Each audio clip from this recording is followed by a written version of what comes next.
the Premier of Ontario, Doug Ford. Premier Ford was in Niagara today, making a deluge of claims in front of the Ontario Chamber of Commerce.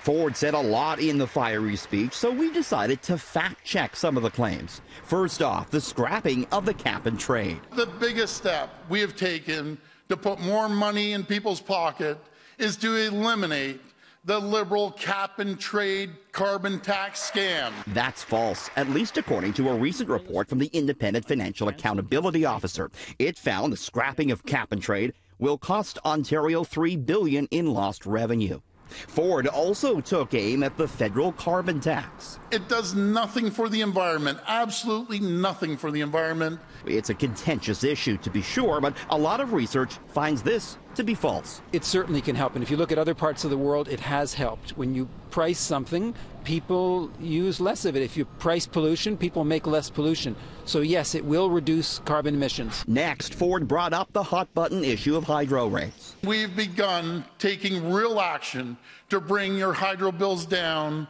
by 12%. The government contends the scrapping of green energy contracts and cap and trade will lower rates, though Toronto Hydro recently applied for electricity rate increases starting in 2021. Ford went on to talk about the fiscal situation.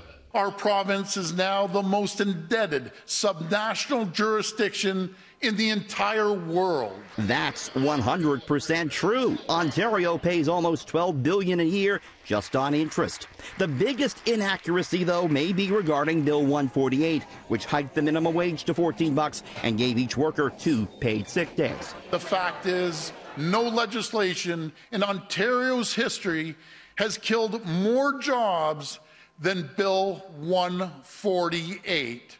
It killed tens of thousands of jobs. That's just not true, according to Doug Porter, chief economist at the Bank of Montreal. I think it's next to impossible to draw a straight line between the minimum wage hike and the exact number of jobs that have been lost in any given time period. Employment is actually up so far for all of 2018. So the Premier also used the announcement to let us know we're getting a new road sign here in Ontario. This is it. It says, "Welcome to Ontario, open for business." These signs are going to be up on the highways, at the border crossings across Ontario. So what's the new sign costing? That was a bit difficult to fact check. The Ministry of Transportation would only tell me that they're planning to put them up in the most cost-effective way possible. Richard Southern, City News.